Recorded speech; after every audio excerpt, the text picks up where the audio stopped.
Wassalatullahi wassalamuhu ala ar-ra'ufir rahim al-mab'uthi rahmatan lil alamin habibina sayyidina Muhammad wa ala alihi wa ashabihi wa tabi'ina lahum bi ihsanin ila yaumiddin. Allahumma ya Rabbana alif baina qulubina. Na'udzu bika ya Rabbana minal baghdha wal hikri wal kibri wal riya'i.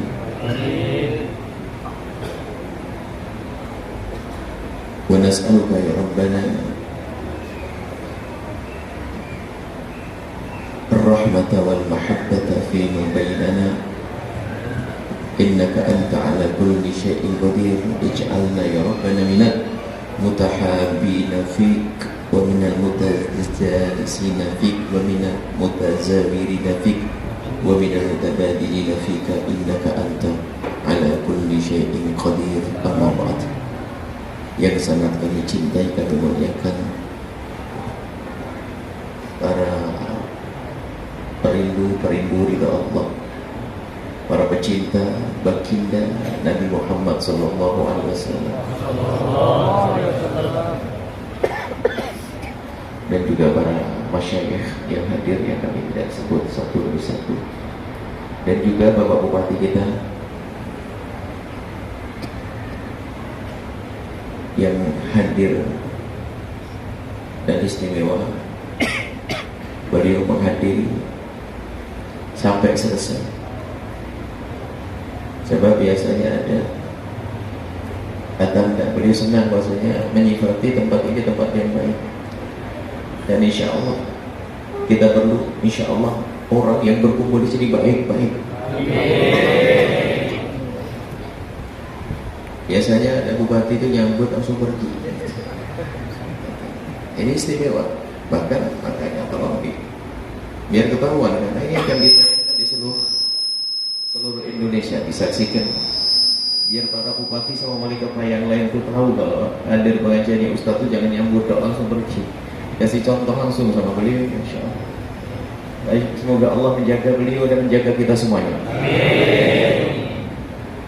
Malam ini kami ingin hadirkan satu makna keindahan dalam bersaudara, dalam bersahabat, dan agar kita terjauh dari hal yang menjadikan kita tidak indah, yaitu mahabbah, rahmah, mawaddah di antara saudara. Kita berangkat dari saudara yang sering disebut dengan sambung silaturahim. Banyak orang bermusuhan dengan saudara, tidak akur dengan saudara, yang tidak bisa baik dengan saudara, sangat susah untuk baik kepada yang lainnya. Karena saudara itu pendukung untuk baiknya banyak, ibunya sama, bapaknya sama, saudara.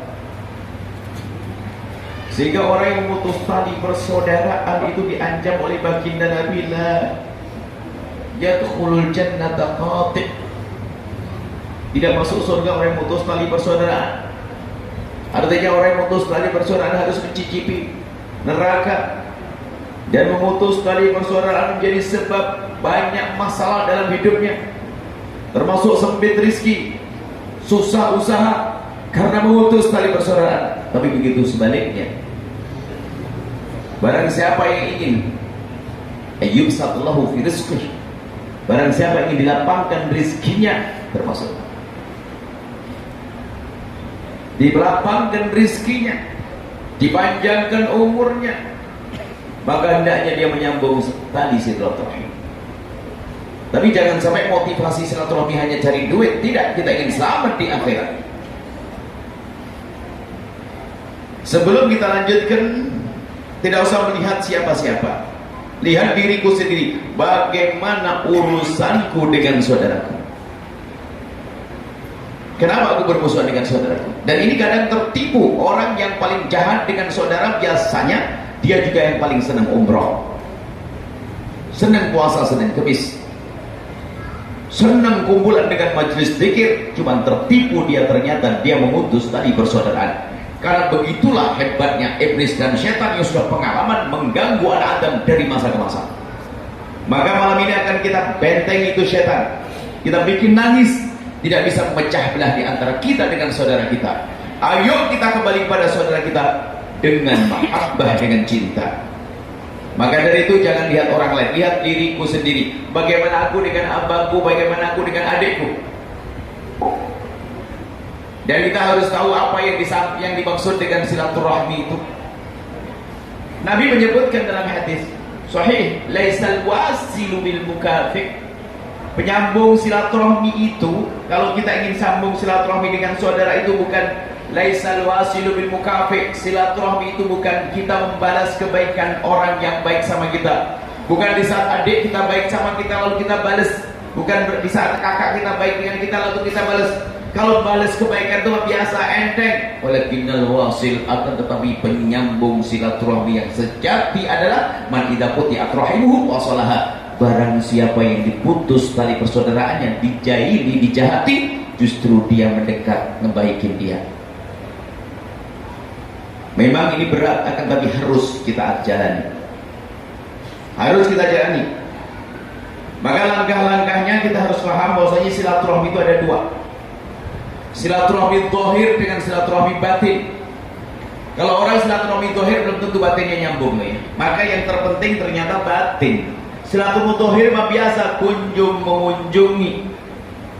Bisa jadi kunjung mengunjungi hanya basa-basi saja.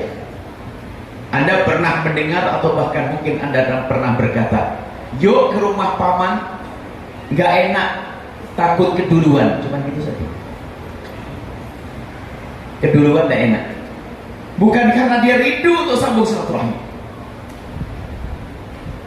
Kita silaturahmi zahir iya, tazawaru, salinglah kau kunjung mengunjungi. Baginda Nabi yang menyuruh, akan tetapi tujuannya harus tahu. Tazawaru, hendaknya kau bisa saling kunjung mengunjungi. Tahabu, agar kalian saling mencintai.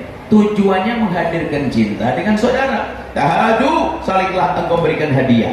Hendaknya kau bisa saling berikan hadiah. Tujuannya dong, jangan hanya sekedar beri hadiah. Tujuannya harus tahabu, agar kalian saling mencintai. Karena ada orang beri hadiah bukan untuk cinta. Ada orang beri hadiah bukan untuk cinta. Kepentingan urusan dagangnya bisa saja. Seorang punya toko gede, setiap bulan Ramadan bagi-bagi hadiah. Apakah untuk bangun cinta? Mungkin ada membangun cinta, tapi yang banyak adalah agar nanti setelah bulan Syawal belanja lagi kepada dia. Bukan karena cinta. Tapi kita ingin memberikan hadiah untuk mewujudkan cinta. Jadi silaturahmi zahir mah enteng, kunjung mengunjungi gampang. Coba kalau orang silaturahmi zahir tanpa dibarengi dengan silaturahmi batin, apa hasilnya? Gak ada, bisa jadi silaturahmi zahir yang kita lakukan justru menjadi sebab batin kita rusak. Contoh,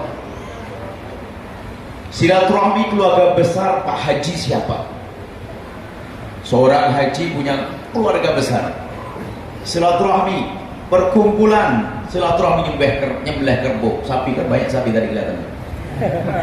Nyembelih sapi, silaturahmi keluarga. Cuman karena dia tidak pernah menata hati, waktu silaturahmi pada kumpul semuanya, ternyata semua lirik-lirikan. Ibu-ibunya lirik-lirikan, hadir begini aja gelangnya dipakai semuanya, jamnya gede, bajunya pamer, mobilnya. Rupanya setelah pulang ke rumah masing-masing, semuanya punya bahan baru untuk menggunjing saudaranya. Karena silaturahminya zahir. Maka kita harus tahu silaturahmi batin itu bagaimana.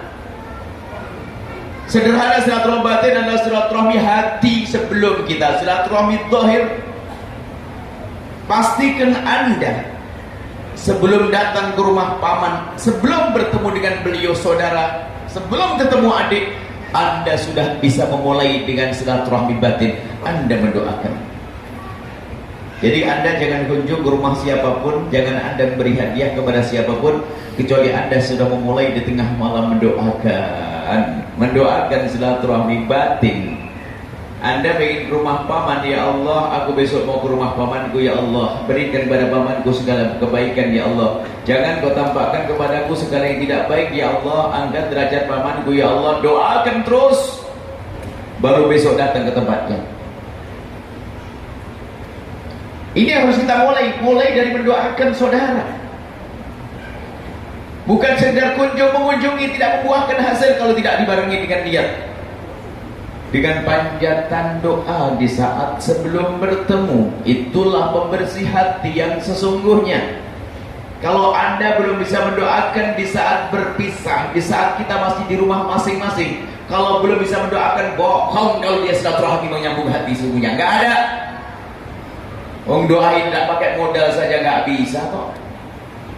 Apalagi sampai bertemu harus bawa mobil, pakai bensin, pakai solar, pakai tenaga. Pasti ada sesuatu selain itu, basa-basi atau nggak enak. Nggak enak kalau nggak datang kita, nggak enak. Silaturahmi kok nggak enak. Kepentinganmu, hei hamba Allah. Mestinya kita berebut untuk silaturahmi dengan hati. Maka mulailah dengan banyak mendoakan saudara-saudari kita. Khususnya di saat Anda dijahilin sama dia. Oh, hati-hati. Di saat kita dijahatin atau Anda dijahatin oleh saudara, awas. Ingat, bagi Nabi menyebutkan laisal wasul bil mukafi, nyambung silaturahmi itu bukan membalas kebaikan orang yang berbuat baik kepada kita, bukan. Akan tetapi di saat kita dijahatin sama seseorang, kita membalas kebaikan, itu baru silaturahmi. Cuma umumnya kita ini kalau mengunjungi, siapa yang kita kunjungi? Yang enak, yang suka ngasih sama kita. Yang nggak enak, dilewatin aja. Yang dia nggak enak dengan kita, dilewatin. Wah, ini nggak benar kita ini. Justru yang kita utamakan adalah orang yang bikin kesel kepada kita, orang yang bikin masalah kepada kita, orang yang menyakiti hati kita, hendaknya kita dahulukan. Bahkan bukan sekedar kita dahulukan, lebih dalam kita bersilaturahmi. Kalau yang lain kita tidak bawa kue, kita bawakan kue dia. Pastikan Anda bisa kalau Anda ingin mengikuti baginda Nabi. Karena apa? Ini saudaramu. Ingat, laisal wasil, tidak apa? Nabi menyebutkan, la yadkhulul jannata khati, tidak masuk surga pemutus tali persaudaraan. Ini adalah singkatnya semacam itu. Jadi mari kita semua biasakan dengan saudara kita mendoakan dengan doa kebaikan. Jangan sampai kita berdoakan dengan doa jelek. Mulailah khususnya saudara yang bermasalah, masalahnya macam-macam, yang rebut waris. Hati-hati. Kita harus banyak mendoakan dia. Pastikan kalau Anda ingin belajar ngaji malam ini, Anda harus bisa melakukan ini, seberat apapun itu. Biasai mendoakan saudara, itu adikmu ya. Cuman kita juga akan mencoba menelaah ada sebab-sebab silaturahmi itu hancur. Hati-hati. Di antaranya karena, mohon maaf, ibunya sama bapak beda atau bapak sama ibu beda. Ini banyak terjadi. Ayahnya dengan ibunya punya anak 2. Ibunya meninggal dunia, ayahnya menikah lagi, punya anak 2. Mestinya saudaranya akan 4, 3. 1 dengan 3, 4. Cuman enggak, hanya gara-gara ibu beda saja sudah beda cara memperlakukannya. Padahal bapaknya sama. Termasuk mohon maaf seorang laki-laki punya istri 2. Kadang-kadang di sini terjadi permusuhan, maka kami sampaikan, hei istri kedua atau hei istri pertama, jika kau ajari anakmu bermusuhan dengan saudaranya, maka engkau menjadi ibu yang gagal karena engkau telah menjadikan anakmu ahli neraka. Sama misalnya apa? Tadi seorang suami laki-laki, istri meninggal dunia, meninggalkan anak 2, punya anak 2, kemudian menikah lagi. Setelah menikah lagi, ibu yang baru ini kadang mengajari anaknya bermusuhan dengan abangnya. Padahal abang seayah, kadang dalam bahasa Indonesia juga salah, dianggap abang tiri. Oh bukan, itu bukan abang tiri, abang seayah. Maka dia akan menjadi ibu yang baik kalau dia berkata kepada anaknya, anakku sayang, aku siapa? Umi. Itu siapa? Ayah. Itu siapa dua itu?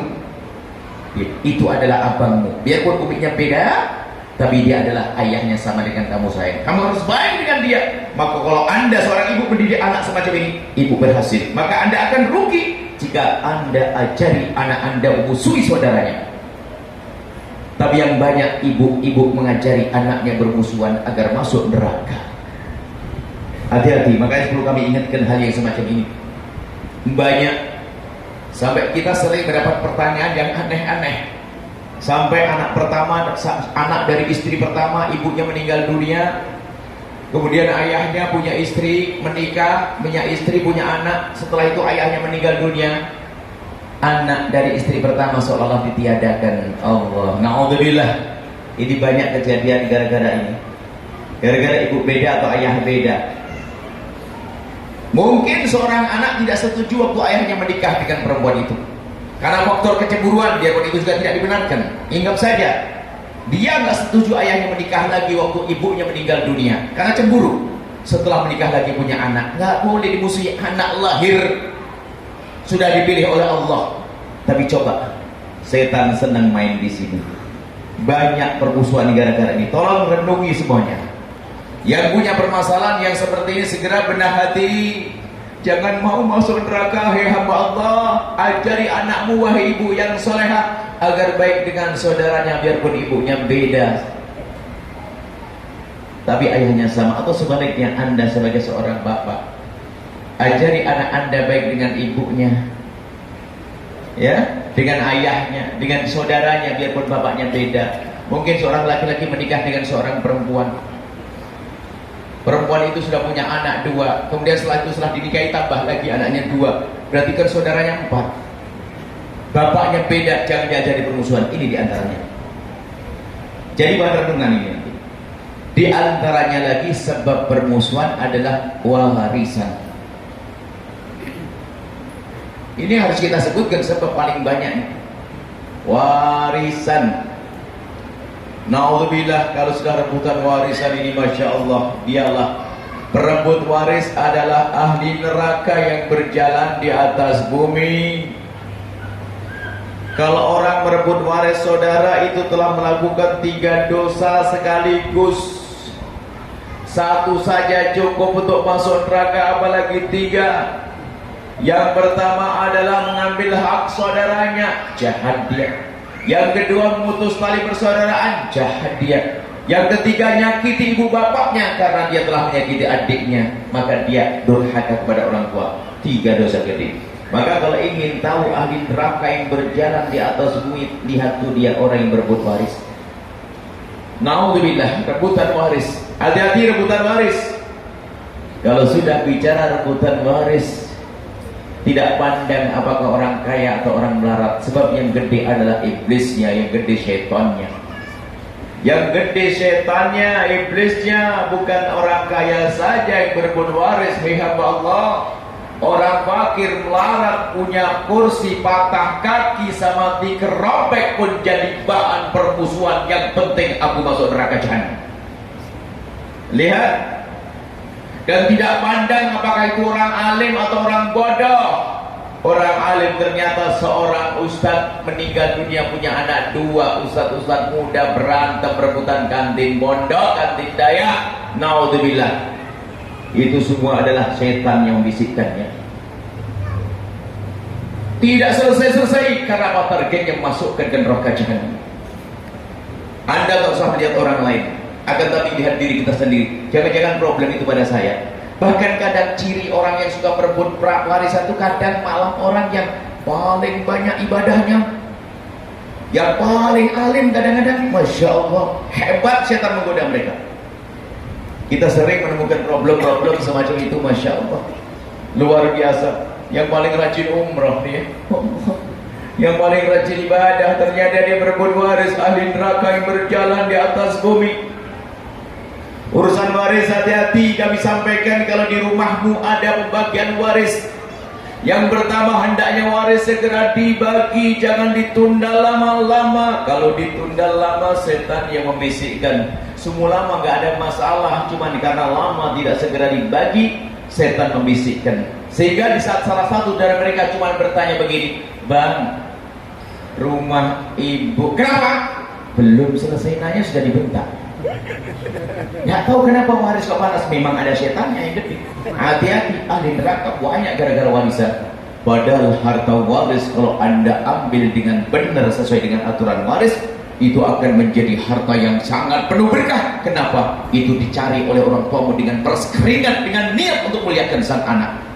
Tapi kalau diambil dengan dolim jahat, dia menjadi orang sengsara, tidak akan bahagia di dunia dan tidak akan bahagia di akhirat. Hati-hati dengan harta waris peninggalan orang tua. Hei hamba Allah, ini kadang-kadang sebut-sebut gara-gara warisan ini silaturahmi tidak terjalin. Biarpun kadang waktu reuni kumpul yang bilang kerbau. Pernah suatu ketika kita mendatangi seperti ini, keluarga ngomong, "Buya, kami itu bisa senyum semuanya ini kalau ada acara begini, kecuali saat membahas waris, langsung berubah semua mukanya. Karena sudah sampai generasi 4 belum dibagi. Sehingga seolah-olah merasa punya semuanya, padahal kalau dibagi hanya dapat secuil. Karena merasa itu kan repot, merasa ini kan ada bagi Allah, naudzubillah, neraka. Maka waris hendaknya segera dibagi.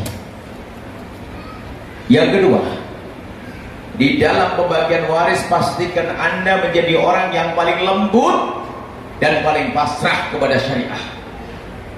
Kalau Anda mulai mengangkat suara, Anda memicu yang lain mengangkat suara, Anda iblis. Saya sampaikan semacam ini biar Anda masuk surga. Saya harus keras begini karena apa? Capek urusi orang rebutan waris. Kadang yang paling pinter, yang paling alim, hafal Quran kadang-kadang, naudzubillah, yang penting masuk neraka jahanam.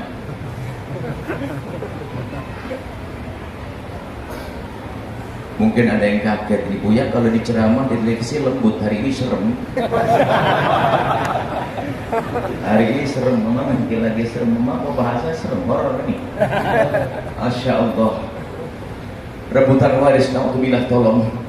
Di saat di rumah Anda ada pembagian waris, pastikan Anda yang paling lembut suara Anda. Dan Anda orang yang paling pertama berkata, terserah para kiai gimana ngatur, saya tidak ngerti. Sampaikan, biarpun ada seorang alim.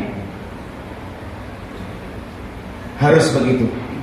Kalau ada satu mengangkat suara, ternyata semuanya bersuara, naudzubillah. Aneh, waris itu panas banget, luar biasa. Sampai hari ini saya kalau sudah urusan waris itu stres nih saya, beres-beres. Maka insya Allah ada surga semuanya. Amin. Ya, ada yang berebut waris setelah ini. Yang berebut waris sadar, takutlah kepada Allah, segera berdamai. Segera berdamai. Tapi pun demikian, ini masalah urusan waris segera dibagi pun demikian ada aturannya dalam pembagian. Ini masukkan fikih juga. Jadi warisan itu akan dibagi setelah 5 hal ya. Yang pertama, utang kepada Allah diberesin. Mungkin dia punya kafarah harus bayar, atau sudah pernah wajib haji, atau pernah nadar, harus diberesin dulu. Utang kepada Allah. Yang kedua, utang kepada manusia diberesin. Jangan seperti sebagian anak yang jahat, cepat dibagi sebelum ditagih. Kurang ajar. Beresin dulu utangnya, jangan dibagi dulu. Yang kedua apa? Utang kepada manusia diberesin dulu. Yang ketiga, hak-hak zakat. Wajiban zakat, barangkali toko sudah waktu keluar zakat, cuman belum bayar zakat, sudah mati duluan, keluarkan dulu zakat. Jangan dibagi dulu, haram membaginya karena itu ada hartanya fakir miskin, ini fikihnya. Yang keempat adalah tunaikan wasiat-wasiatnya. Tapi ingat masalah wasiat ini tidak semua wasiat Anda penuhi loh ya, hati-hati. Wasiat itu tanyakan ulama. Apakah wasiat ini wajib dipenuhi atau tidak? Sebab ada wasiat yang haram dipenuhi. Wasiatnya begini, nah, kalau abah mati nanti tolonglah, nah itu ada anak suka mabuk, siapin dah minuman keras 2 kerat. Nah, ya. Wasiat apa itu? Wasiat haram, ada wasiat yang tidak boleh dipenuhi. Makanya tanya ustaz. Dan wasiat ada aturannya. Wasiat pada ahli waris tidak boleh lebih dari sepertiga pun harus ada kesepakatan. Jadi ada. Pokoknya tidak semua wasiat harus dipenuhi. Maka tanyakan. Tapi yang keempat wasiat disebut para ulama. Beresi dulu wasiatnya. Yang kelima adalah biaya perawatan jenazah. Ingat, biaya perawatan jenazah diambilkan dari perawatan yang fardu kifayah. Adapun yang bukan fardu kifayah nggak boleh diambilkan dari harta mayat. Mohon maaf, Yang biasa sering adakan selamatan sehari, 2 hari, 3 hari, jangan diambilkan dari harta waris, itu haram kalau Anda ambil dari harta waris. Kalau Anda ingin bersedekah dari duit dari kocek Anda baru benar. Kalau Anda ambilkan dari harta waris karena milik saudara-saudara, harus saudara setuju semuanya. Jangan mentang-mentang Anda kakak tertua langsung sapinya 3 disembelih semuanya. Yang lain ngendes, ya Allah utangku belum dibayar, ya utang sapi sudah disembelih. Hati-hati, ternyata harus ada ilmunya. Jangan mentang-mentang wah ini suka ngadain acara tahlilan dan sebagainya seenaknya main sembelih kambing. Tidak, ada ilmunya, hei hamba Allah. Nggak boleh diambilkan dari harta waris, apalagi ada anak yatimnya yang nggak bisa diminta izin. Sampai kapan lu nggak bisa, nggak boleh. Maka hati-hati ini, jangan sampai kita beribadah nggak pakai ilmu malah maksiat, malah menjadikan sebab kita dosa. Apalagi punya utang, belum bayar rumah sakit, dibagi warisnya. Jadi setelah 5 hal ini. Ini diantara masalah waris. Kami masukkan bab fikihnya, bahasan fikihnya. Ini sebuah contoh saja masalah waris ini, banyak orang bermusuhan gara-gara waris.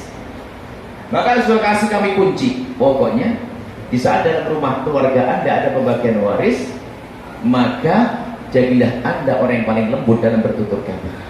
Yang kedua, pastikan Anda mengatakan terserah para ulama apa yang mereka lakukan.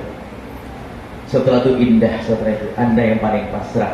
Kalaupun sudah seandainya ada hak Anda keambil saudara, segera relakan, karena hitungannya sudah ada di hadapan Allah. Hitungannya ada di hadapan Allah, maka jangan sampai kita zalim kepada saudara. Kemudian juga ini masalah-masalah semacam itu. Semua yang ada di rumah itu selagi belum dibagi itu lengkap namanya nama ahli waris. Biarpun hanya segelas. Gelas itu lengkap, anak pertama kedua namanya ada di sini. Makanya kalau ada satu ngantongin gelas, haram dia. Tapi harus ada pembagian, paling tidak ada penyerahan. Misalnya begini, adik-adikku semuanya gelas-gelas dan sebagainya, siapa yang mau ngambil, ambil, harus ada kesepakatan dulu gitu. Atau langsung begini, karena adik kita yang paling bungsu itu yang paling lama merawat ibu, perabot rumah tangga untuk dia semuanya gimana, oke, baru sah. Tapi kalau diem-diem gak pakai kesepakatan begini, itu juga menjadi sebab permusuhan. Tahu keset sudah rusak, mulai kemarin ditendang-tendang begitu. Tak taunya oleh salah satu anaknya diambil, dicuci, taruh di rumah. Apa kata yang lainnya? Loh, kok keset ada di sini? Jangan-jangan yang lain juga dibawa ke sini. Subhanallah, setannya gede urusan waris ini. Jadi insya Allah Anda di surga semuanya. Amin. Kalaupun Anda yang bermasalah urusan waris, insya Allah setelah ini akan selesai. Kami husnudzon Anda adalah rindu kemuliaan, rindu surga. Biarpun harus Anda berikan mungkin harta Anda, harus Anda bayar mungkin sampai harta habis demi keselamatan di akhirat. Atau paling tidak segera minta maaf untuk minta tempo, adikku tersayang, aku pernah mengambil hartamu, tolong maafkan saya. Nanti insya Allah kalau aku ada rezeki aku akan bayar. Jangan diam-diam keburu mati, na'udzubillah. Mati dan keadaan zalim kepada saudara, akan ditemukan kezalimannya di alam barzah, akan ditemukan dosanya di saat di padang mahsyar, akan menjadi beban dia menyeberang sirat sehingga tidak akan selamat masuk ke neraka jahanam gara-gara kezaliman tersebut. Inilah yang harus kita pahami masalah silaturahmi itu. Ada sebab-sebab, termasuk diantaranya sebabnya gara-gara nikah. Masya Allah, dan pokoknya sih kalau gitu, makanya saya lebih senang nyari sebabnya itu. Gara pernikahannya sudah, Masya Allah, gara nikah sudah dilarang sama suaminya. Kalau kamu biayai adikmu, awas ya. Istrinya diancam sama suaminya. Kalau kamu ngasih-ngasih adikmu, awas ya. Tak taunya ada seorang istri berkata begini, Buya, gimana sih hukumnya suami saya kok ngasih-ngasih adiknya tanpa sepengetahuan saya? Saya tanya, itu duitnya siapa sih Bu? Ya duitnya dia, masa enggak sih? Kalau dia sudah, terus kenapa kok kamu marah-marah? Mesti kamu dukung kalau suamimu berbuat baik pada saudaranya. Ini termasuk rumus yang perlu kami hadirkan. Hei suami, ajari istrimu agar semakin baik dengan saudara-saudarinya, agar dia menjadi ahli surga penyambung silaturahmi. Jangan dilarang kalau berbuat baik. Hei para istri yang solehah, ajari suamimu agar semakin baik dengan saudara-saudarinya, sehingga setelah menikah dengan dirimu semakin baik. Berarti Anda sukses. telah menjadikan suamimu suami yang penyambung silaturahmi, berkah, rezekinya banyak. Cuman ada istri yang Masya Allah, kalau sudah suami yang bantu adiknya langsung mukanya cemberut sebulan, sebetulnya itu adalah jin pakai kerudung dia itu. Ada semacam itu, tapi di sini nggak ada. Insya Allah orang solehah semuanya, soleh semuanya Insya Allah. Inilah yang bisa kami hadirkan. Kami di sini diskusi ya, silaturahmi baru pertama kami masuk ke sini. Cuman bahasanya pas gilirannya berat di sini. Tapi begitu udah harus saya sampaikan. Kenapa? Ya begitulah. Karena kita hanya seingatnya aja kalau ngomong di sini ngomong apa. Yang jadikan Allah kami ngomong gini juga Allah. Barangkali ada satu yang punya masalah sehingga setelah ini jadi beres kan begitu. Selamat masuk surga Insya Allah. Jadi sambung silaturahmi khususnya itu dengan orang yang jahat sama kita, yang nggak benar sama kita, yang jahil sama kita, Anda dahulukan dia. Dan jangan mau ditipu oleh syaitan. Jangan mau ditipu oleh syaitan bermusuhan gara-gara tadi. Beda ayah, beda ibu dan seterusnya. Perebutan waris gara-gara pernikahan. Ini saja Insya Allah yang mau ditanyakan. Mungkin lebih enak setelah pertanyaan-pertanyaan. Sudah malam juga. Subhanallah, luar biasa pencerahan dari Buya. Semoga apa yang disampaikan oleh Buya bermanfaat untuk kita cerna dan kita pikirkan secara seksama sehingga menjadi pelajaran berharga ketika kita pulang ke rumah nantinya. Hadirin wal hadirat rahimakumullah, sebelum kami bacakan pertanyaan yang sudah masuk melalui nomor kontak kami terlebih dahulu, kami memberikan kesempatan kepada jamaah sekalian yang ingin bertanya. Kepada yang mau bertanya silakan ditunjuk tangan. Kita buka tiga orang yang bertanya di sesi yang pertama. 1, 2 di belakang ya. Di belakang 1, di tengah dengan di depan. Panitia mohon mic-nya.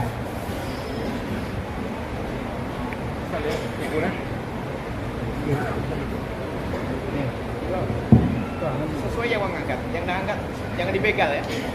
Angkat, oke. Bangun. Assalamualaikum Buya.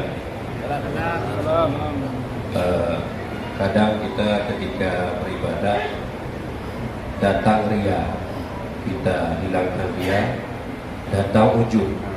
Dan waktu ketika beribadah datang hubbul jah, kita hilangkan hubbul jah, datang hubbul mal. Yang ingin saya tanyakan kepada Buya, bagaimana kiat-kiat agar itu semua bisa kita hilangkan. Demikian. Assalamualaikum warahmatullahi wabarakatuh. Masalah. Itulah kita yang punya hawa nafsu yang disebut ammarah bisu. Dan hawa nafsu yang ada dalam diri kita tuh sering bersekongkol dengan setan. Sehingga hawa nafsu itu menjadi madkhal, tempat masuknya setan kepada kita. Kadang hawa nafsu menjelma menjadi riya. Kadang hawa nafsu menjelma menjadi ujub. Itu adalah ulama menyebut madakhil setan. Setan masuk seperti itu. Jadi setan itu pertama itu ngalangi kamu jangan sholat ya. Tak taunya masih maksa sholat karena Anda punya ilmu. Setan sedih lari kan balik lagi. Dia juga sholat yang banyak. Sebenarnya bisikin apa? Kamu ini paling hebat sholatnya. Mulai riya. Wah, ujub jadi madakhil. Pintu yang kedua, pintu ketiga. Nah, kita harus tahu bahasanya begitulah sampai terus ada godaan. Setan kabur. Pintu 1, pintu 2, pintu 3. Sampai dikatakan 7 pintu. Setan 7 pintu punya 7 cabang lagi. Waduh. Pokoknya apa? Setan berjanji untuk masukkan Anda ke neraka jahanam. Makanya kita harus waspada dengan bisikan setan. Sebenarnya kuncinya satu di saat kita bisa merangi hawa nafsu ammarah bisu. Nah, untuk bisa istiqomah dalam memerangi hawa nafsu, bahwa di saat kita memerangi hawa nafsu itu jihad, sudah dapat pahala. Anda berusaha untuk ikhlas, sering ada riya, Anda jihad, Anda perangi, itu sudah pahala. Ada ujub, Anda perangi. Cara memerangi sesuai dengan bentuknya dong. Kalau Anda merasa ujub, langsung Anda balas. Contoh begini, saya ada riya. Wah, Allah, ada orang dengar misalnya, kita sedekah 10 juta. Tatanya orang yang Masya Allah, Pak Haji dermawan banget, Masya Allah, 10 juta. Senang hati kita. Langsung, hei hati, hei kau senang kau disanjung? Awas ya, ngambil kotak 20 juta. Awas, awas. Itu memang caranya begitu. Bang Ghazali ngajarin begitu. Sholat depan calon mertua khusyuk banget. Allahu Akbar. Sampingnya calon mertua. Sehingga lama sholatnya. Ingat ya Allah, aku sholat demi calon mertua. Masuk kamar kunci. Oh tadi sholat panjang amat. Sekarang lebih panjang lagi. Memang begitu caranya Bang Ghazali ngajarin. Termasuk ujub. Termasuk semuanya. Jadi langsung dilawan. Orang sombong langsung dilawan. Dan melawannya itu biarpun kita belum tuntas sukses, sudah dapat pahala. Melawan itu dapat pahala. Orang pengen khusyuk terus. Gimana sih khusyuk? Oh saya terbentak, langsung ingat doaku segala macam. Ulama mengatakan di saat kamu ingin khusyuk sudah dianggap khusyuk oleh Allah. Mujahadah itu yang penting. Apakah hasil atau belum hasil itu bukan urusanmu. Penting berusaha. Nah, kalau pengen kita jadi malaikat, nggak bisa jadi malaikat. Bahkan ketahui bahwasanya hawa nafsu yang ada dalam dirimu itulah kendaraan untuk melambung tinggi dalam kemuliaan. Jadi semakin gede hawa nafsunya, semakin melambung kalau dia bisa meranginya. Mau sombong dia nggak punya duit, mah ecek. Dia kaya, pengen sombong, meranginya susah. Tapi semakin susah dia merangi, semakin gede paha. Nah, semuanya disesuaikan. Sombong, ini tahu tuh, semuanya harus ada. Ini adalah akan diselesaikan. Pertanyaannya satu. Itu biasa istilah pengajian 1 tahun. Tathhirul qulub, bersihkan riya. Nanti insya Allah teman saya punya cerita riya panjang. Makanya riya, ujub. Sombong itu gimana sih? Orang lihatnya begini. Kalau duduk masya Allah. Cuman dia ngomong. Orang kan pada gini-gini, orang sih sombong semuanya nggak ada yang tahu tuh kayak saya.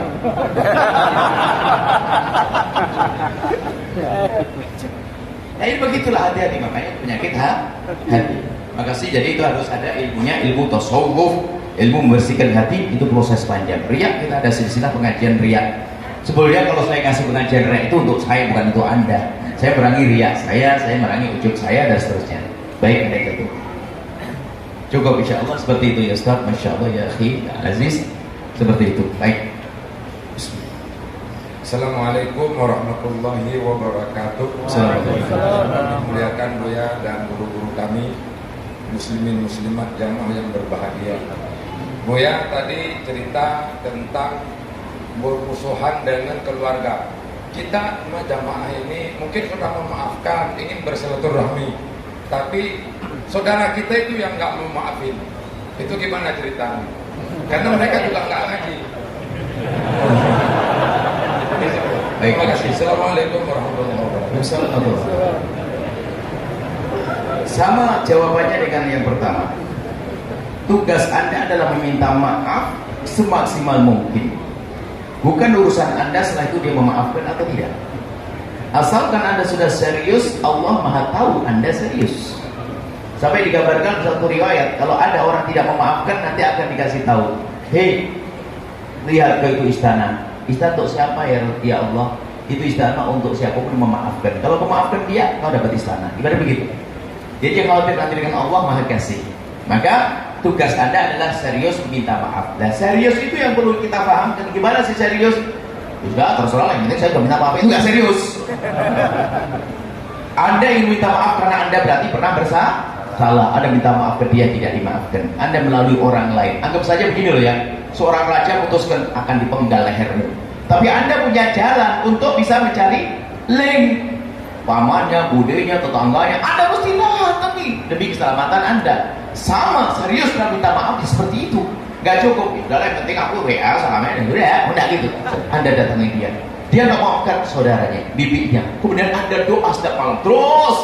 Di samping itu menjadi sebab Anda diampuni, ternyata menjadi pahala karena Anda memerangi hawa nafsu Anda. Sudah, yang penting tugas Anda sama. Jangan kita selalu gaya begini tuntas-tuntasnya adalah gayanya orang sombong malah. Kita nggak boleh, harus beres semuanya. Oh enggak. Siapa yang mengatakan, wah alhamdulillah saya nggak sudah punya dendam, nggak punya dengki, bohong. Kita punya dengki, sisa dengki di hati. Justru ini untuk naik pangkat. Saya dengki kepada dia, saya dendam pada dia, saya dengki ke dia. Bayangkan, saya punya toko dengki pada tetangga. Allah, toko kecil, tokonya dia gede banget. Ya Allah, langsung kita keluar. Pak, Parkirnya di rumah saya aja sekalian, nggak apa-apa, bismillah. Buka parkirnya, parkir mobil yang padat, ya Allah, Masya Allah, ya Allah, semoga rezekinya tambah banyak, ya Allah. Saya kira, gitu, lumayan. Gara-gara ada dengki di hati, kita bisa mendoakan dengan doa kebaikan, maka tambah gede pahalanya. Jadi hawa nafsu yang ada dalam diri kita tuh kayak pangkat. Yang penting jangan diwujudkan, dengki ditampakkan. Saya dendam, saya marah, kurang ajar banget dia sama saya. Awas ya, transfer duit 1 juta, yes. Oh ini waliullah, begitu hendaknya. 1 juta masih sakit hati, kurang ajar, tak kirim aja lagi. Itulah, itu ada silsilah membersihkan hati. Dan memang begitu caranya, jangan malah dilawan, wah, tambah sakit. Kalau Anda marah sama seseorang, dendam sama seseorang, ada kirim duit langsung hilang besok. Oh enggak, saya ganti gitu. Saya ganti betul. Karena apa? Begitu cara diajarkan Nabi. Jangan orang jahat kita jahati, berarti Anda sama seperti dia. Orang jahat dan baiki, itulah judul pengajian kita malam ini. Yang lain jangan bapak-bapak, nanti ibu-ibu protes banyak, asin semua masakan. Satu lagi, ibu-ibu nggak ada. Tolong enamkan.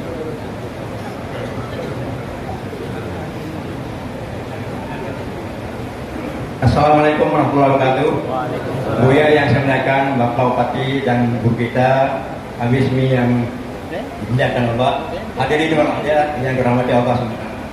Kaitan dengan pembicaraan Buya tadi, saya sangat menarik tentang mahabbah ilahiyah.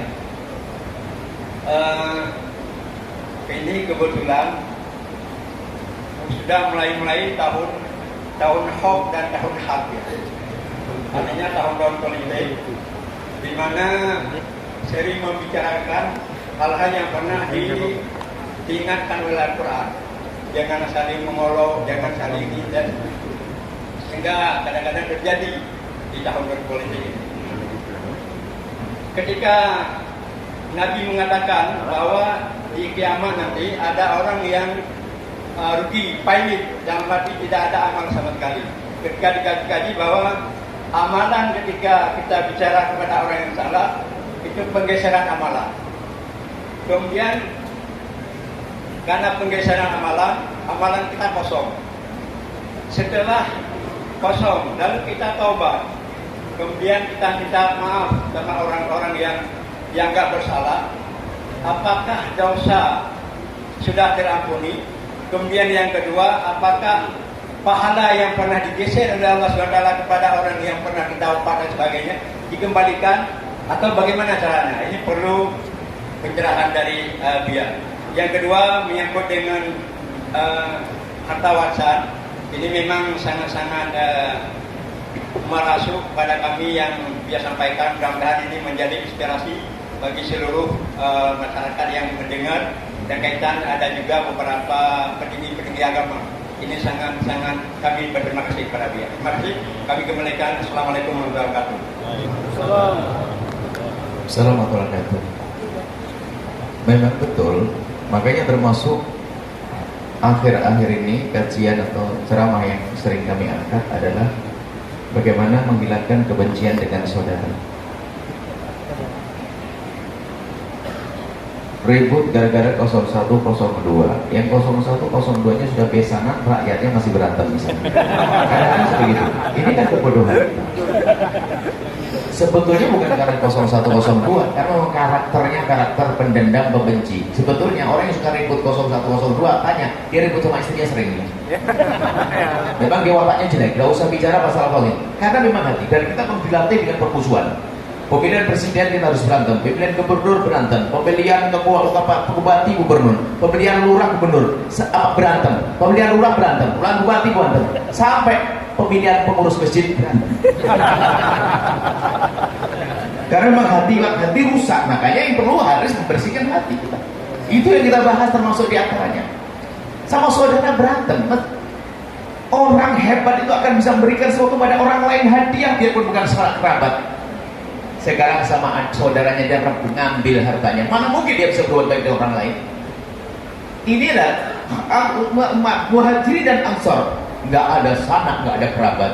Banyak persaudaraan kita ketemukan, bukan sanak, bukan saudara, cuman karena bersahabat dan baik karena Allah rela memberi hartanya. Ada atau tidak?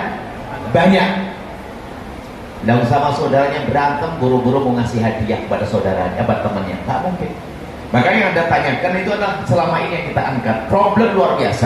Berantem. Ya kita tadi, yang biasa ribut 01, 02, itu nanti yang rebutan waris di rumahnya. Kenapa? Senang berantem dia. Berbeda politik, berbeda pilihan, wajar perbedaan. Karena sesuai ijtihadnya. Jangan boleh berantem, sehingga kita tetap makan bareng bakso, diskusikan. Tapi na'udzubillah sering berantem. Baik, jadi hendaknya harus kita tata hati kita terus yang demikian itu. Jangan sampai kita mudah terpaku. Itu saudara kita umat siapa? Umat Nabi Muhammad. Kalau berbeda, sebab kadang-kadang dua orang yang berbeda bukan karena jahat. Si A berbeda dengan si B. Si A memilih 09. Si B memilih 07. Jangan 02, 01 lah, kita rubah 09 sama 07. Cuman si A memilih 09 itu sesuai dengan informasi yang mereka terima, yang dia terima. Kemudian dianggap baik memilih, masa dosa dia? Kan gak dosa. Si B juga begitu. Yang dosa adalah tahu dia gak bener kok masih dipilih gara-gara dikasih 50.000.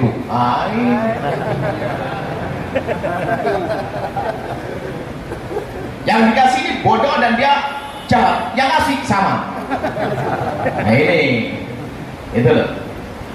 Jadi itu buat kerusakan. Makasih banyak. Nah itulah yang harus kita pahami. Kita perlu ilmu apa saja. Ilmu itu sudah tahu semuanya. Ilmu membersihkan hati yang dikatakan oleh Imam Ghazali adalah bertuain di atas bertuain. Bagaimana di saat kita dicaci sama orang membahas dengan kebaikan, subhanallah, dia mencaci saya, memfitnah saya. Awas nanti malam, ya Allah semoga rezekinya banyak, istrinya tambah sayang, anaknya soleh-soleha, ahli surga berjalan di atas bumi, yang datang kepada Allah di qalbin salim. Itu yang harus kita pelajari. Ibu-ibu boleh tanya tentang resep rujak ulek saya dari Jawa Timur, mumpung saya dari sini.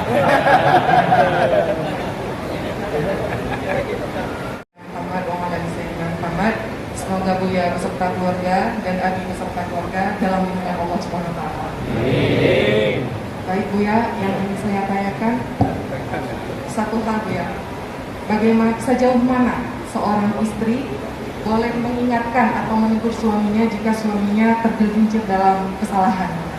Karena kita tahu bahwa seorang istri ini harus memiliki adab-adab menegur suaminya, karena mengingat bahwa suami adalah seorang imam dan istri adalah seorang makmum.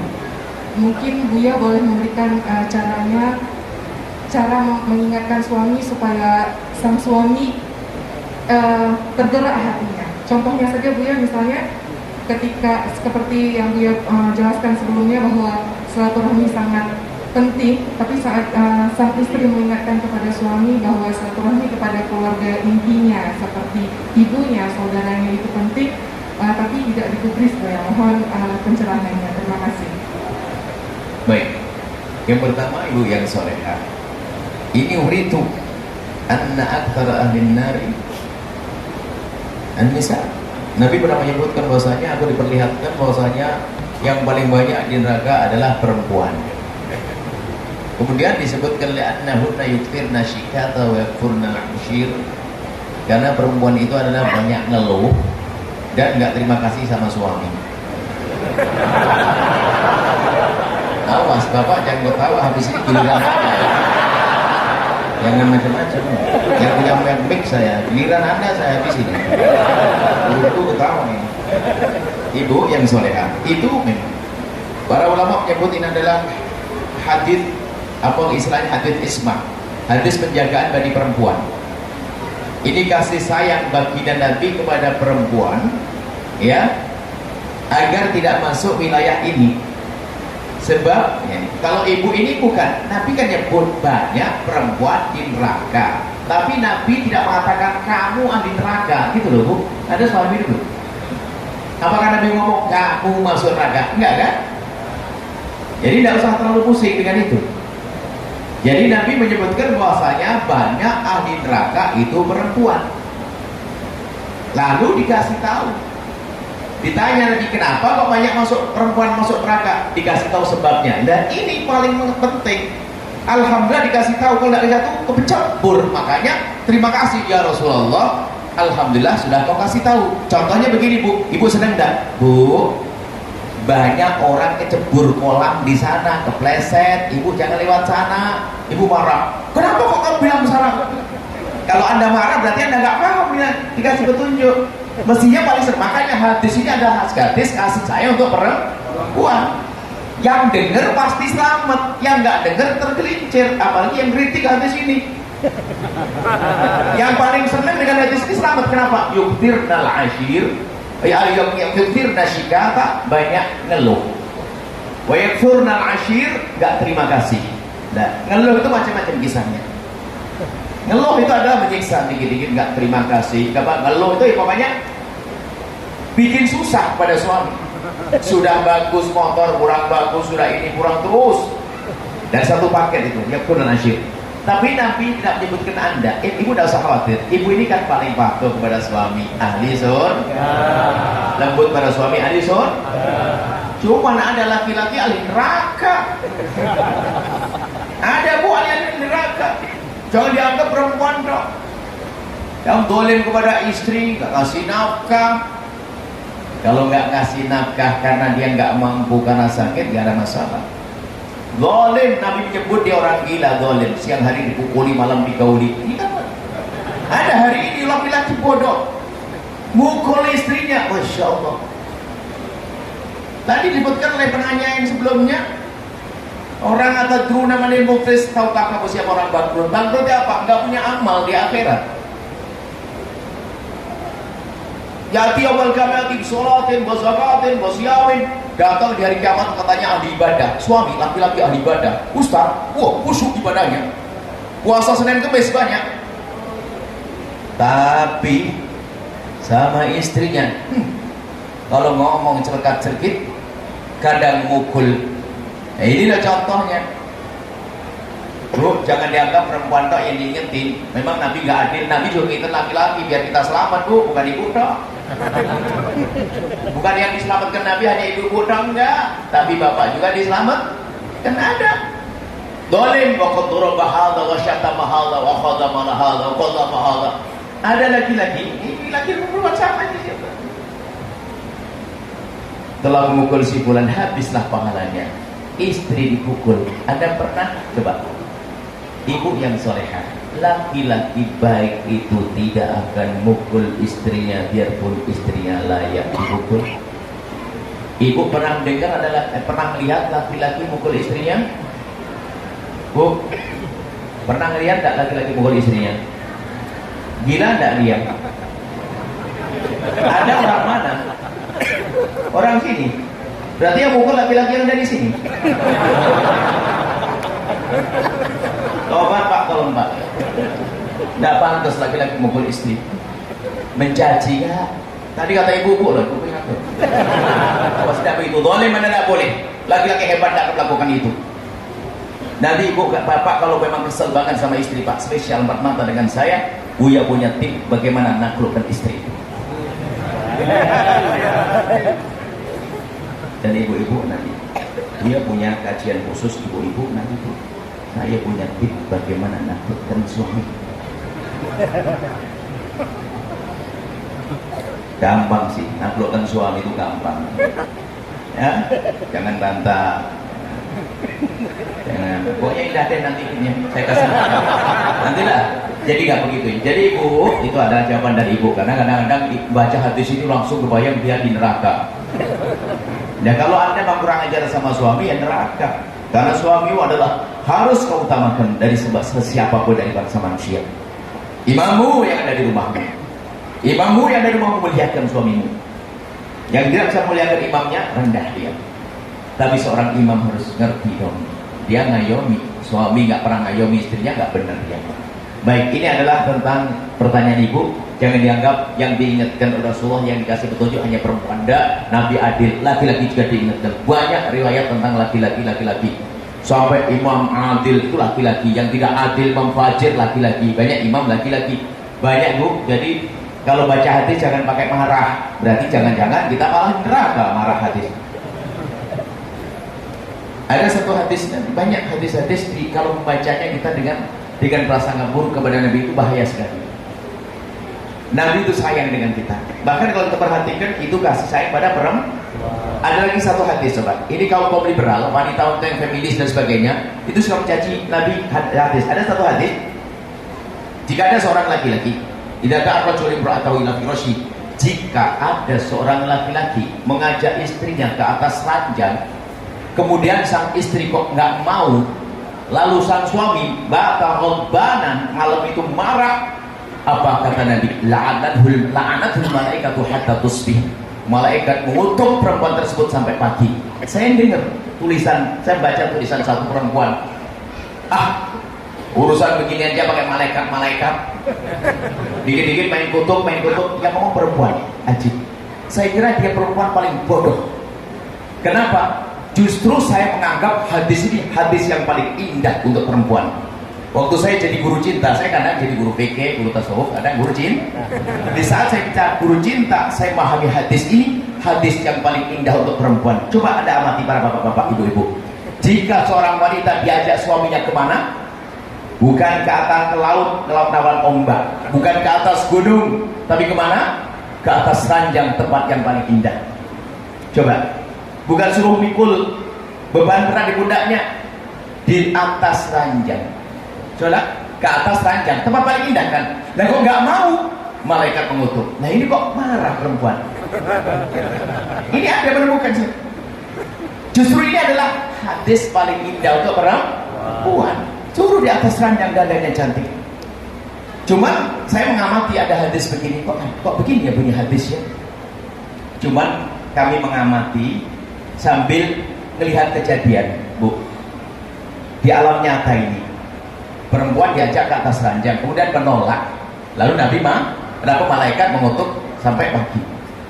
Cuman setelah itu kita amati, Bu, sesuai dengan problematika umat itu, Bu.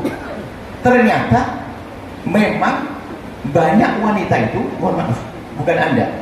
Wanita itu kalau diajak oleh suaminya, itu suka ogah-ogahan. Yang alasannya mau tidurin anak, mau ngangetin sayur, nutup pintu lama-lama, dan seterusnya. Ini banyak perempuan seperti itu. Kalau suaminya punya hajat, punya alasan dia tidurin anak lama-lama, masak nasi lama-lama. Padahal ini adalah keindahan perempuan. Cuman betul ini, ternyata yang diajarkan Nabi indah semuanya. Bayangkan hidup indah, suami menghargai istri. Maka kalau seandainya Anda menginginkan istri Anda, harus tahu diri dong. Dia capek seharian kerja, Anda paksa, Anda harus sabar sedikit dong, agar lebih indah setelah dengan kesabaran.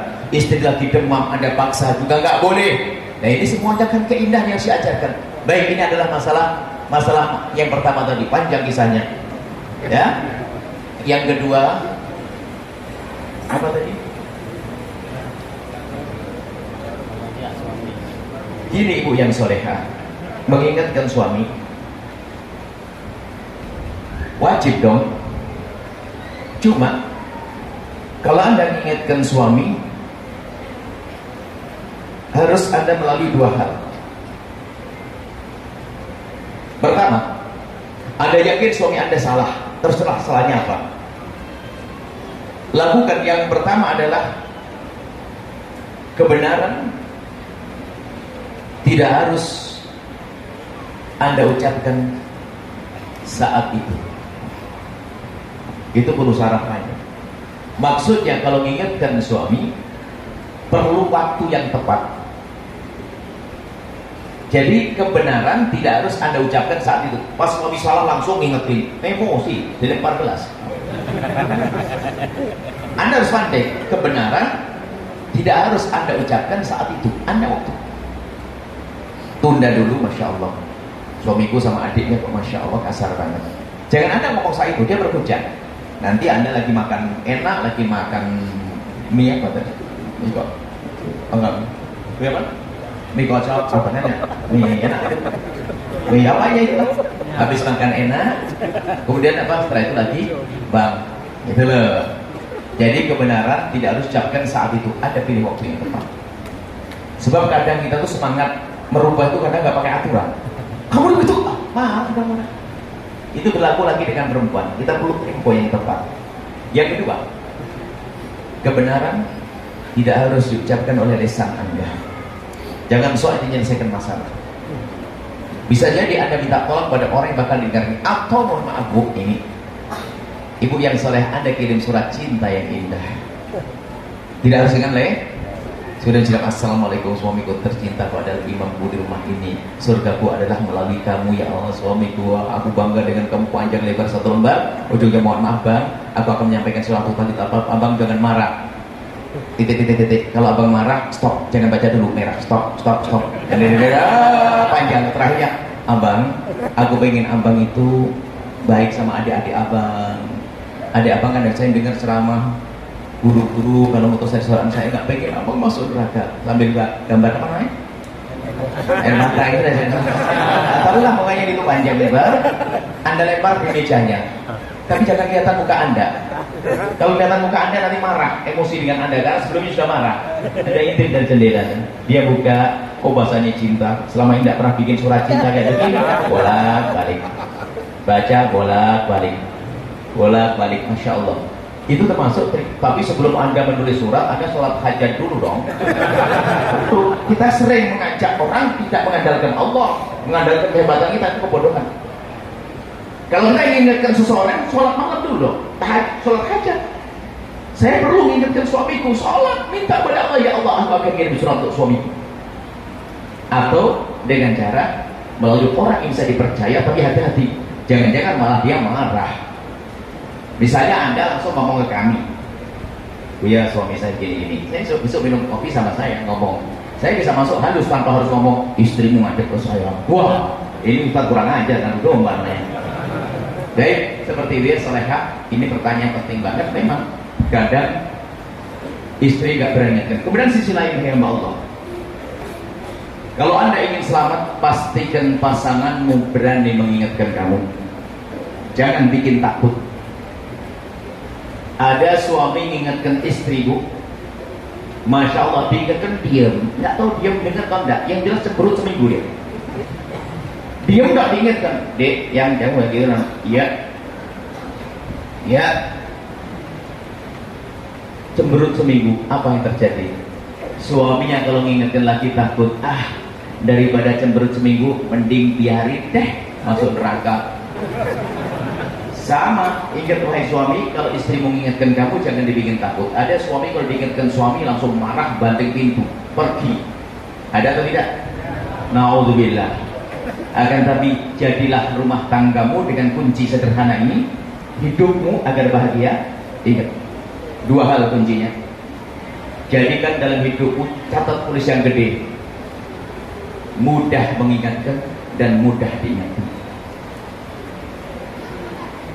Yang kedua, mudah minta maaf dan mudah memaafkan. Itu kunci rumah tangga. Tulis yang gede, pakai lampu. Nanti kalau suami lagi diingatkan, kok nggak ingat langsung nyala. Jadi mudah mengingatkan begini Bu. Jadi jadikan pasanganmu mudah mengingatkan kamu. Maka buka diri. Seorang suami diingatkan sama istri, harus senang. Istriku, kamu mengingatkan aku ya. Aku kira kamu cantik kemarin sebelum aku nikah. Setelah kamu mengingatkan aku kira dulu cantik saja. Tapi setelah kamu mengingatkan aku, ternyata kamu tambah cantik. Karena itu, kamu aku kasih hadiah anting sebelah. Istri Pak protes, Bang, kok anting sebelah? Iya, karena kamu baru ngingetin sekali. Kalau kamu ngingetin 2 kali, baru 2. Maksudnya apa? Biasakan pasangan Anda berani mengingatkan Anda. Jangan dibentak, jangan dimarahi. Ini kadang-kadang kita marah, emosi, akhirnya istri takut ngingetin. Sehingga rumah tangga itu kayak monster. Rumah tangga itu enak, saling ingatkan, mudah mengingatkan dan mudah Setelah itu ada mudah meminta maaf dan mudah memaafkan. Kunci rumah tangga insya Allah indah. Baik, ini saja. Karena waktu mungkin. Kalau masih ada sih, mau hujan juga, tidak pulang mau apa.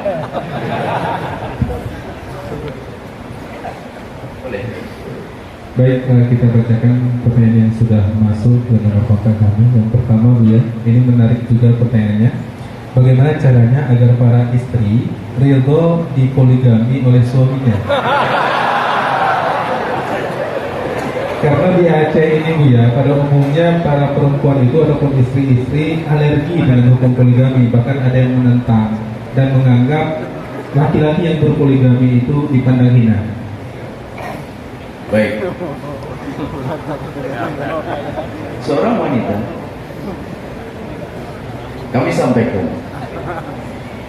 kalau dengar omongan saya harus sampai tuntas. Kalau tidak tuntas, Anda prasangka buruk dengan saya. Wahai wanita, poligami ada di dalam Islam. Maka jangan sampai ada seorang wanita yang membenci poligami. Kalau Anda tidak mau dipoligami, ini babnya beda. Tapi jangan membenci poligami, apalagi menyalahkan poligami. Ini satu sisi. Sisi yang lain, hei bapak-bapak, poligami bukan main-main. Jangan kau cemari dengan urusan-urusan begini. Karena ada seorang suami poligami seenaknya dan jadi bahan bangga-banggaan.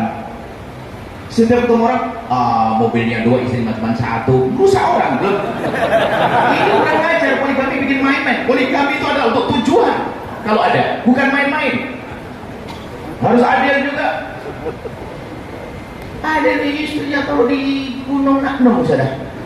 Tujuan sembunyi dong, macam-macam, pokoknya ada boleh. Ini merusak poligami. Istri suami poligami seenaknya. Karena itu jadi bahan guna bangga-banggaan, Pak. Bukan makna tanggung jawab di hadapan Allah. Nikah dengan satu istri itu beban dan berat kalau dia paham di hadapan Allah, apalagi 2 dan 3. Nggak gampang kalau sudah Anda masuk wilayah main-main. Anda main-main dengan syariat, Anda mencoreng poligami. Jadi poligami itu rusak gara-gara pelaku poligami. Bukan poligaminya, kalau poligaminya ada syariat Nabi pasti bagus. Cuma gara-gara pelaku poligami itu menjadi tidak baik. Maka 2 sisi harus benahi di sini. Jangan main-main urusan poligami, kaum pria. Di rumah dikit-dikit ngomong poligami sampai istrinya kesel banget. Sama, poligami jangan dibahas. Kalau terjadi babnya beda. Jangan istri dikit-dikit ngomong, "Bang, awas ya, awas Bang. Nggak ada apa-apa loh, awas Bang, awas Bang." Sudah diam aja, wahai istri yang soleha. Jadi gara-gara kamu mengatakan, suami pasti mikir, nggak poligami aja dimarahi, mending poligami. Gitu kan? Karena suami tertantang begitu. Sisi lain, kadang-kadang suami itu dikit ngomong, enak ya punya istri dua ya. Nah, ada nih poligami jadi bahan guyonan, termasuk di kalangan kaum pria, khususnya kalangan ustaz begitu. Poligami kayak bikin menghina. Poligami adalah syariat. Kalau ingin mengangkat poligami harus dengan niat yang benar, tujuan yang benar, dengan cara yang benar, harus begitu. Bukan dijadikan bahan mainan. Ya, Ustaz. Nah, Ustaz itu istri 1, pincang.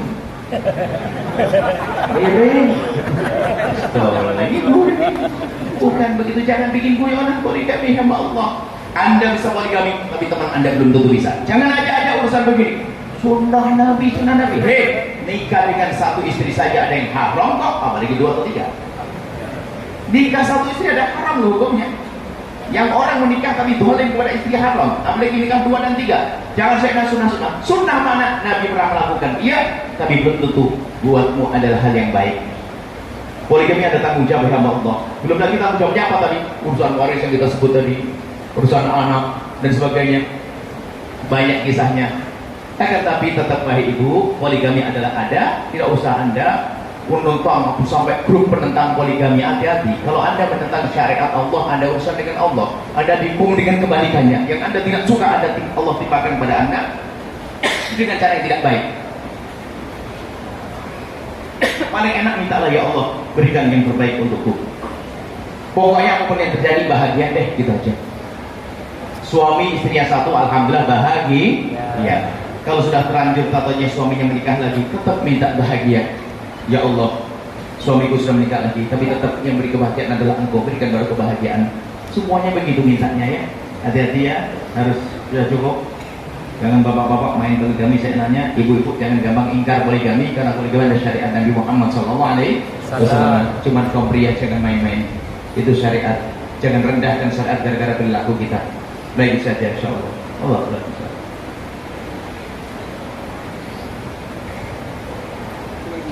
Silakan kalau mau tutup aja. Rumah saya kan dekat Cirebon.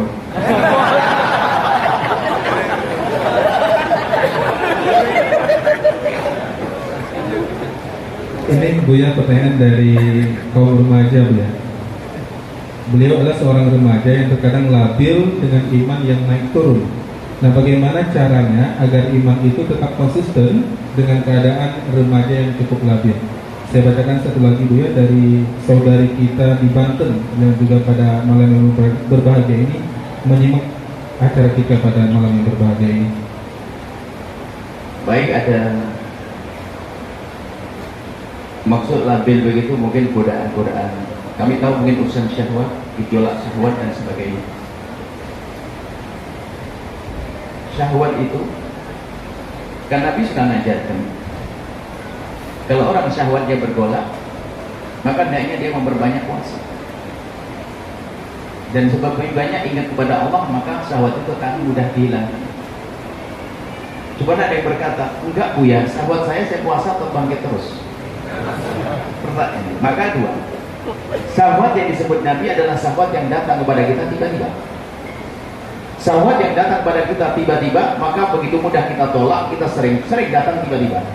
Maka kita mengambil air wudhu, berapa ibadah sudah hilang. Yang repot ini adalah syahwat yang diundang, bagaimana Anda usir. Ini yang kita permasalahkan. Syahwat diundang, bicara mengusir syahwat. Dia nonton, dia nggak benar, dia lihat gambarnya jelas. Sudah itu ngomong, puasa saya untuk usir syahwat. Nggak akan pergi syahwatku, kau yang undang. Ini yang perlu dipahami. Syahwat diundang, bagaimana mau diusir? Resep Nabi matok care, makanya ghaddul basar, jaga mata, wahai adik-adikku, jaga matamu. Jangan biasa melihat yang Masya Allah. Kita itu harus bodoh. Mohon maaf, kalau Anda lagi haus, sangat haus dahaga, kemudian dikirim segelas es degan, dikasih sirup sedikit merah, warnanya menggoda, diberikan kepada Anda, senang enggak? Senang enggak? Jangan senang dulu dikasihkan doa tapi nggak boleh diminum. Ini adalah es buatmu. Wah, seger. Es batunya bening yang kristal. Dikasihkan, tak tanya apa. Kau minum tak tembak kau. Tambah menes. Tidak. Mending tak kelihatan es degan. Sama. Di saat kalian, wahai anak muda, main nonton yang enggak, itu tambah ngedes, tambah tersiksa. Pun disentuh juga enggak boleh karena haram. Akhirnya maksa melakukan yang haram. Ini bahaya sekali, maka ghaddul basar. Jangan main-main urusan tontonan itu, naudzubillah. Sehingga kalau sudah rusak otaknya gara-gara lihat porno dan sebagainya, dia mohon maaf, mahram sudah enggak ada lagi. Lihat adiknya syahwat dan ibunya syahwat, seorang bapak lihat anaknya syahwat gara-gara tontonan-tontonan semacam itu. Hari ini hari rusak kita. Ghaddul basar, tolong jangan berani lihat yang enggak. Itu menjadikan kita itu adalah enggak mental kita jadi rusak. Tontonan, tolong wahai anak-anakku semuanya, hati-hati masalah-masalah tontonan, gambar-gambar yang enggak pantas itu. Apalagi film-film kotor, naudzubillah. Jangan percaya dengan fatwa picisan ustadz yang hobi nonton film porno lalu berkata, nonton film porno nggak apa-apa, kan bukan beneran. Beneran apa ya? Ini ustadz sesat, membahayakan umat. Hati-hati. Jadi itu pertama, jaga matamu, apa yang kamu lihat. Semakin kamu menjaga, semakin terjaga, syahwat bisa berkurang. Satu. Yang kedua, ini juga seruan pada orang tua. Kalau labil, saya kira anak muda, labilnya apa sih kalau bukan ini? Saya ngomong labilnya anak muda, iman naik turun, urusan syahwat. Gara-gara ini syahwat menjadi sholat malas dan sebagainya. Yang kedua, yang harus Anda pahami bahwasanya jika memang sudah umur, jangan ragu untuk buka pintu halal pernikahan. Maka kami sampaikan kepada para orang tua, hei para orang tua, jangan pandang anakmu selamanya sebagai anak, tapi ingat pandang anakmu sebagai seorang pria yang punya hajat khusus. Pandang anakmu sebagai anak gadis. Sebagian orang tua kadang lihat anaknya sebagai anak selamanya. Sementara zaman sudah berubah bukan kayak zaman kita dulu. Zaman saya belum terlalu tua amat. Tapi kita masih menemukan zaman-zaman yang masih aman. Televisi adanya hanya TVRI. Hiburannya pun yang ada, mungkin Pak Buati masih ingat, hiburan yang paling membahayakan adalah film akhir pekan. Itu pun saya tidak pernah tahu, kan tidak punya televisi, hanya ceritanya. Kemudian acara siang paling nggak enak adalah album minggu. Selebihnya adalah Pulang Pencapir sama Ria Jenaka. Tidak. aman. Tapi masih ingat itu kayaknya. Nah itu hari ini naudzubillah di saku ada bermacam-macam gambar. Sudah begitu orang tuanya keras kepala, anaknya baru kuliah minta nikah marah. Jangan nikah dulu, pikir malu, kuliah dulu selesaikan. Akhirnya sang anak nggak berani lagi ngomong ke ayahnya, tetap menyelesaikan kuliah dan betul dia jadi sarjana ekonomi plus pezina. Dan juga wahai anak dengar, jika ada ibumu sudah tidak ada suami, tidak ada ayah, atau cerai tidak ada suami, jangan pandang ibumu selamanya sebagai seorang ibu, tapi pandang ibunya sebagai seorang wanita yang punya hajat pribadi. Pintu halal harus dibuka. Pernikahan sambil kuliah nggak ada masalah, maka jangan sampai main hati. Nikah yes, pacaran no. Kan masih kuliah, masih sekolah. Alhamdulillah saya jadi contoh dalam hal ini. Kalau mau capek-capek saya contoh. Alhamdulillah saya nikah masih sekolah. Cuman saya punya prinsip, yang penting aman. Saya nikah sambil sekolah. Prinsipnya sederhana, BSS, bayar sendiri-sendiri.